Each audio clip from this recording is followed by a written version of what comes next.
Got a Big Time Rush talking to Kendall Schmidt and Logan Henderson from Big Time Rush today on the Music Universe podcast. I wanted to tease their name and call them Big Time Crush because they've been crushing it, as they mentioned in the show. And I realized how that just sounded. And it's really, really cool what they've come back into, 7-8 years after the episode. What? I'm not touching that one. You said you just realized how that sounded. But yeah, 7-8 years after their last episode. And it's 10 years since their last album. And they are keeping it simple and keeping it kind of in their little wheelhouse of people that they feel comfortable working with, and actually writing and producing this project that is out June 2nd via BMG. I cannot wait. They are on a record label, but they're doing it independent. They don't have Nickelodeon behind them anymore. And it was really cool. They went further in depth into like the perceptions of boy bands and the perceptions of boy bands that come off of television in particular than I thought. And you even hear me say, well, you brought it up, not me, but I was thinking about that. And he goes, come on, Matt, we can get into it. So this was a really fun interview and probably one of my favorites in terms of the questions I felt I was allowed to ask and really get in the weeds with him. So this was really, really cool. And they're so articulate.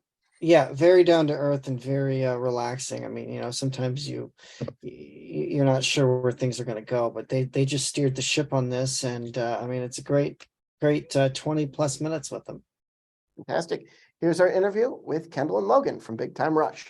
Kendall Schmidt and Logan Henderson with Big Time Rush. It's a thrill to talk to you and have you here today. How are you, gentlemen?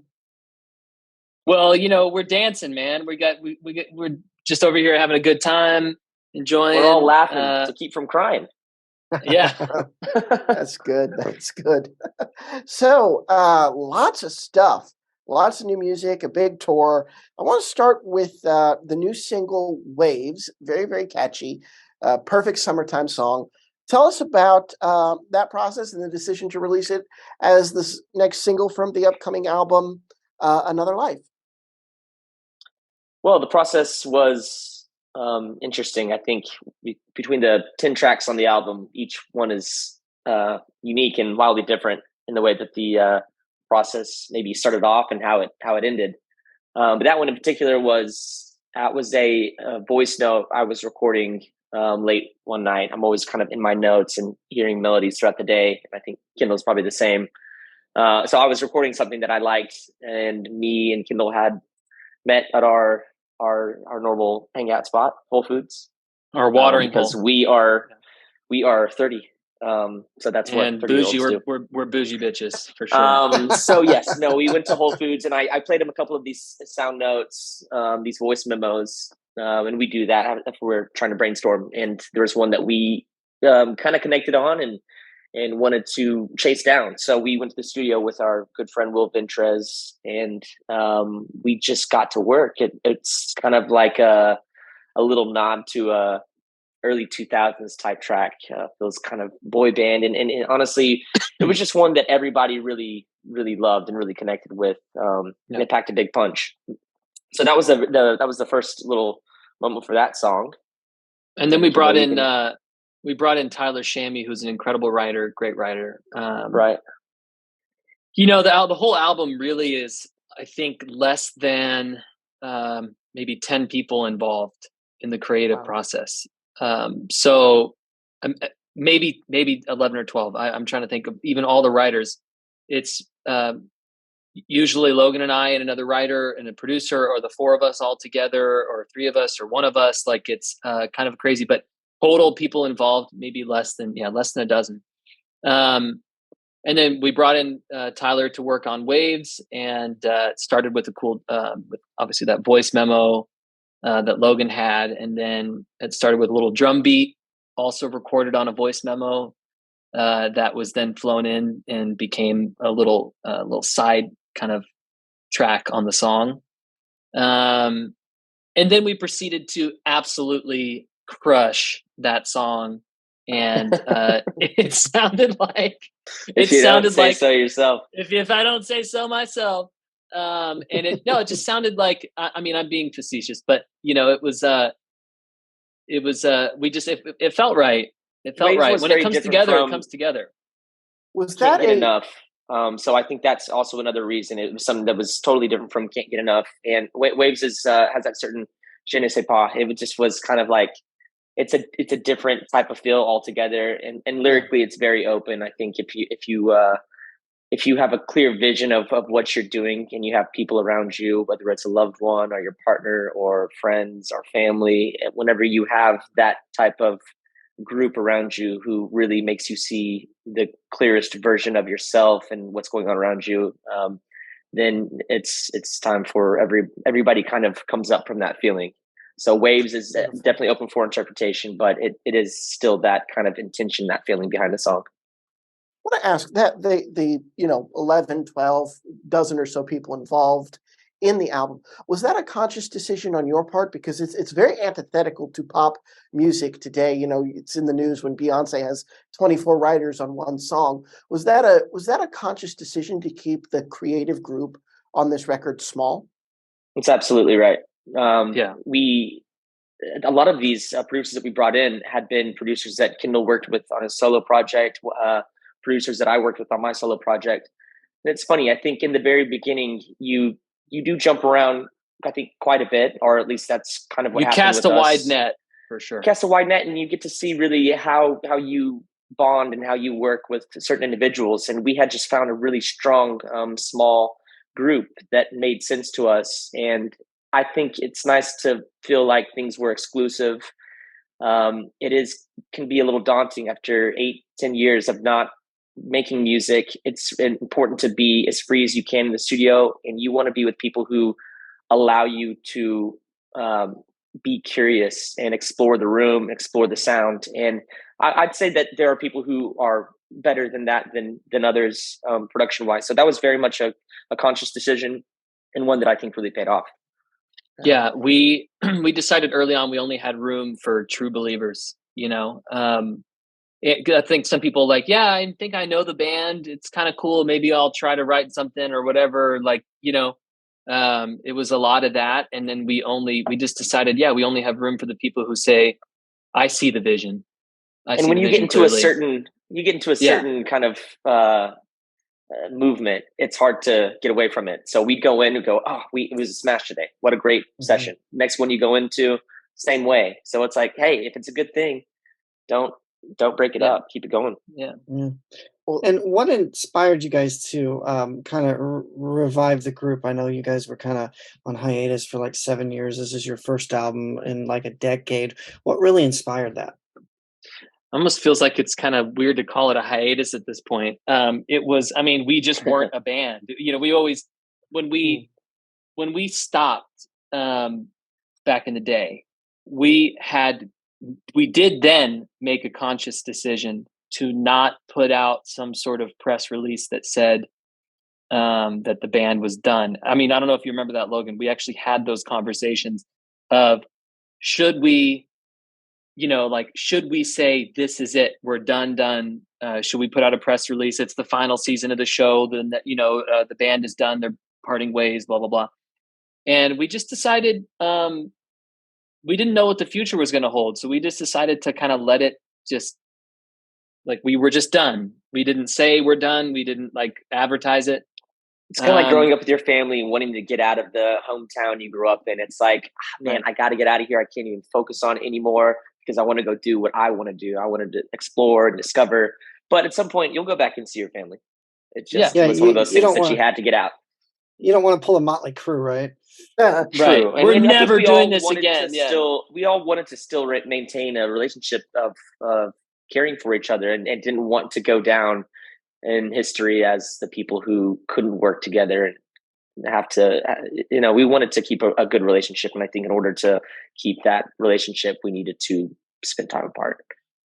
Well, one of the big things coming back is that now you're independent. You left Nickelodeon Records, and now you're kind of doing this yourselves. And I actually have a fan question from one of your biggest fans. I'm taking him to your Nashville show. He's a dear friend of mine. Well, buddy's right here. It's fine. Well, go ahead. His name is Peter Zube. He couldn't join us today. And he wanted to know, because he's a musician too, he's just starting out in Nashville. He wants to know what the biggest challenge was in leaving a structure like Nickelodeon Records and going out on your own as an independent, as essentially an independent artist without that backing, coming in with this project. Well, hello to him, and thank you for the question. Yeah. The biggest, I don't know. It's complicated. I mean, Kendall, we probably have a few of them, but the the challenge was the challenge started the day that we stopped pursuing the band. That was the challenge. Isn't just the last 2 years of getting the band back together and figuring out how to do it ourselves. The challenge started like 7-8 years ago. All of us got done with the band and realized how much of a machine that we were on. You can't even imagine the difference between having 2 or 3 handlers and people who are always there representing you, and day managers and all these people who are always kind of like moving you around, and then you get done and then you're just on your own. So we had a trial by fire after the band was over. I mean, Logan took, I think intelligently, I mean, for what it's worth, he took a long break before putting out music. I dove right in, and I think I learned some great things, and I also took some punches to the face in going into music right away. So the challenge started immediately, and I think we've now taken all of those collective experiences as individuals and put them into this. So I think there's actually less difficulty now being independent because we all learned how to do music independently. Well, I was going to say also, by the same sword, I think the challenges that were challenges leaving were some of the things that now allow us to be as fluid and free as we want with what we're doing. So, the same way that those challenges leaving, the ones that you have to now figure out for yourself are exactly what has kept this band growing and kept us really pursuing and working hard for what things look like, for what things sound like. So I think, like I said, but by the same token, there's some really magical things that come along with the challenges. And those are sometimes the hardest to find out, but sometimes the most rewarding. Yeah. I also want to add to that the band, back in the day, it would be easy to sort of throw it under the umbrella of like manufactured boy bands, Wasn't going to go there, but you brought it up. Continue. Well, hey, Matt, come on. Listen, manufactured boy bands. But what I will say to everyone who might have that idea, it certainly didn't feel like that. I can only give you what our experience was from our end. But yes, did we have a big engine? Sure. Does that guarantee that it'll be successful? No. Does the success of the band rest solely on the shoulders of the 4 guys who are doing it? Yes. Yes, you can put a bunch of money into it. You can, and you can start it out like that. But as far as you can start it out like that. I think what we've always said is that the longevity of this band is kind of that's kind of what we did. I mean, you can have anything pop maybe once, maybe twice, but to keep people coming a decade later in between time of the last album and still put out a hell of a show and do things that we've never done before, sell out Madison Square Garden and going to the Forum this year. Those things come because of hard work and making this band exactly what we wanted to. But to that point, and this has always been my curiosity with bands that come to fame from TV and from, as you call it, the machine back in the day.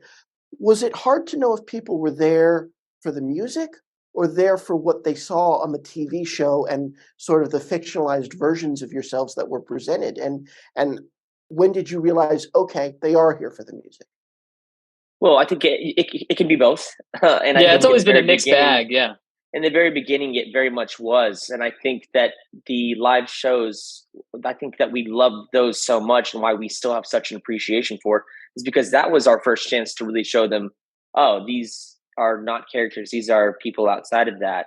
And I think I think that kind of happened almost pretty early on within those first couple tours. People started to go, oh, and I think as big as the TV show was, it was the music that also really kind of lives on in such its own unique, special way. So yeah, I think it was both very much in the beginning, and I think they go kind of hand in hand. It's fun to go to a show and remember watching that show with your family or with your friends, and still getting the music portion of it, aspect of it that kind of stretches beyond just a kind of simple, easy facade. It goes a little bit further into how we think and how we write in our own personal stories and our journey up to this point. So that was a long-winded answer, but if you think about it, I mean, you guys seem like you're interested. I mean, I can just tell by your demeanor that you're interested in like the actual mechanics of something rather than just the surface level stuff. But if you think about it, we could have just put on a concert with it was like a live version of the television show. We could have had skits, and we could have had Gustavo come out and yell on stage, or we could have done like literally like it's like Yo Gabba Gabba Live, or that was in my what I mean? show. Yeah. You could. It's like a skit. But I do want to clarify that as much as I say we were in the machine and all that stuff, it's important to remember that the machine, they also had no idea what they were doing. They don't know what the band was going to become. They don't know what it was going to evolve. They didn't know what the music should or shouldn't sound like. They didn't know what the live concert should or shouldn't be. It wasn't like there was some grand master plan. I mean, ultimately, I think they were kind of looking to us in a way to sort of, become what the band was going to be. And I think that you've seen that. We did that. I think you've seen that in history quite classically. I mean, we can take all of the people that are still making music now, all the artists that are still there. So Miley Cyrus had the same thing. Jonas Brothers too came from Disney and did that, and have now expanded to something much larger. I mean, Ariana Grande. I mean, you have these similar type of situations. But I think with all the artists that are still around and that we still look to for, kind of breaking into new sound and new areas of pop or rock or whatever they're doing, it takes hard work and it takes effort, and you do have to keep on growing and keep on going.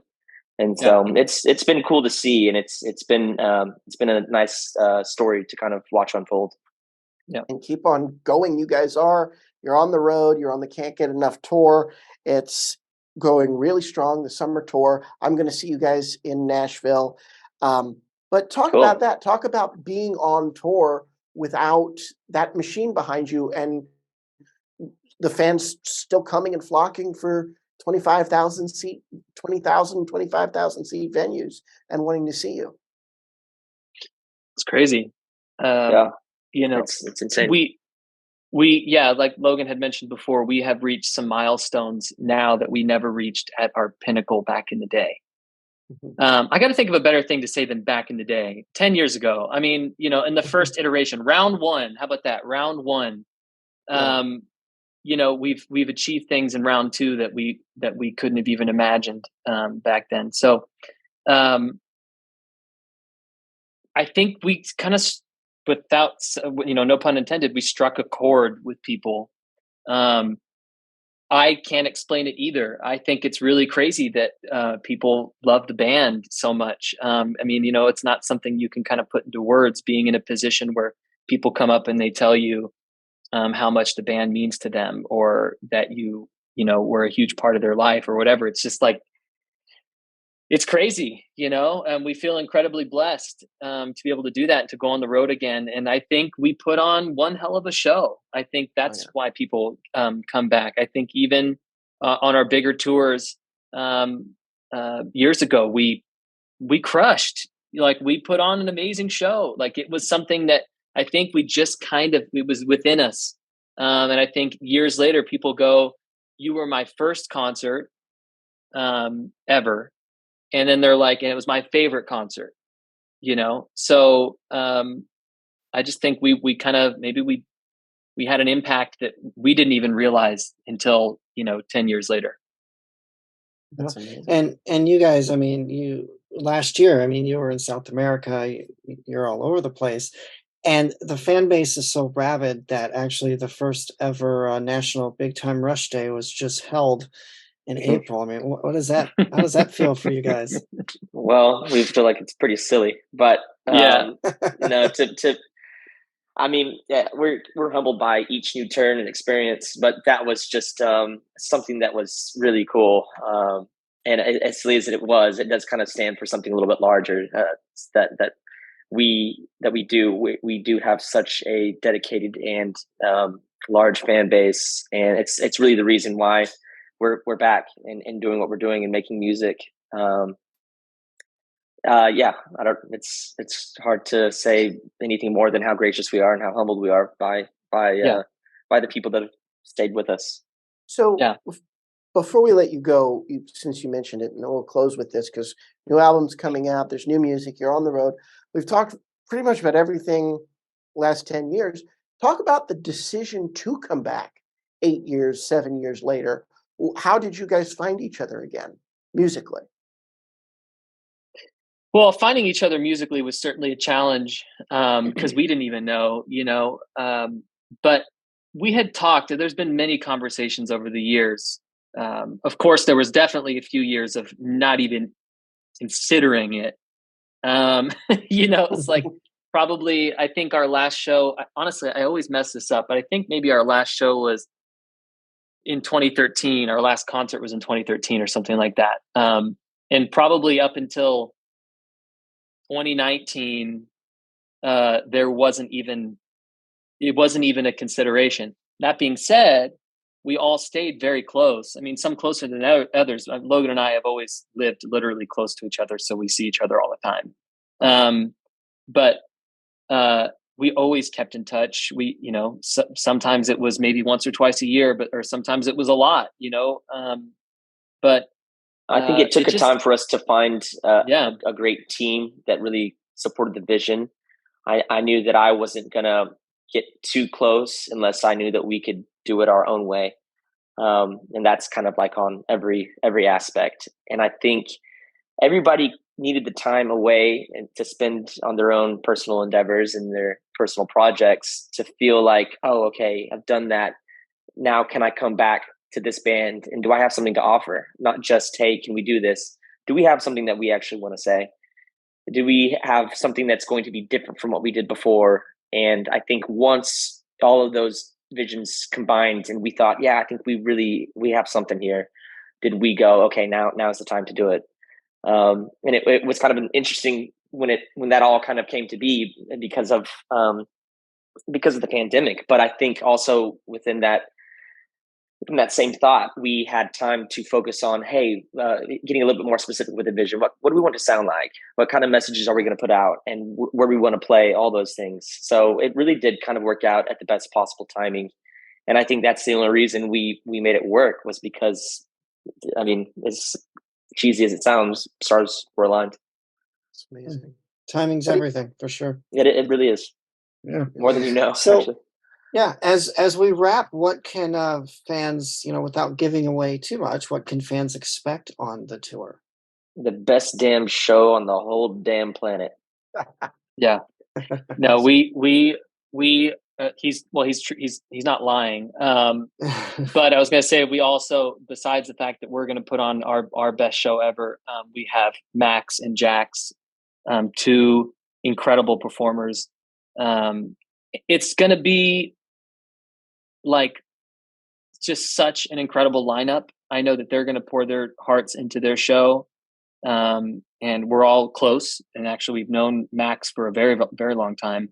And even Jack's known for quite a while. So, the stage is different than anyone has ever seen. So this tour is very different. And we're playing music that, is coming off the new album. So songs they've never heard. And we're actually playing songs from our old album that I'm not so sure we've ever performed live. So we've got some very cool moments set up, and again, these are still some venues that we've never played. Like I said, like the Forum is one place that's been kind of our growing up hometown type show, and we're so excited to go back to the places that that we love, and seeing new people, new groups, new families, and friends in different cities that we haven't played. So yeah, we're very excited. Fantastic. Awesome. Well, gentlemen, it's been a pleasure. I can't wait to see you on the road. Thank you so Nashville. much for your time today. This was awesome. Really appreciate it. Absolutely. How excited are you seeing them in Nashville? Oh, I'm really looking forward to it. And I'm looking forward to seeing my friend see them, because he's he's a little bit younger than me, so he's of that age, that era that came up on Nickelodeon when they were on TV. So the Peter, thank you for that question. The thing that was most interesting to me was how much control the machine, or Nickelodeon, as you will, gave them, that they really didn't, it was kind of the blind leading the blind, to use an expression. Right. And they didn't quite know, the big corporation didn't quite know how to, manufacture a boy band, and the result was something that was rather authentic, because keep in mind, they were Nickelodeon, not Disney. Disney had years and years of experience of cranking out these pop stars that come to prominence on television, that then release an album, that then go on tour. And he mentioned, the Jonas Brothers and Ariana Grande, who's Nick, but Jonas Brothers and Miley Cyrus. And the thing I wanted to say, but I didn't, because he was giving such an articulate answer, is if you study these people, or at least you just read their career timeline, you will notice a difference between when they were under the umbrella of the family-friendly enterprise, the big corporation, to when they break to be their own artists. Yeah. It's happened with the Jonas Brothers. It's happened with Miley. Britney Spears, you've got Selena Gomez, Demi Lovato, all of them, Yep. members of that group.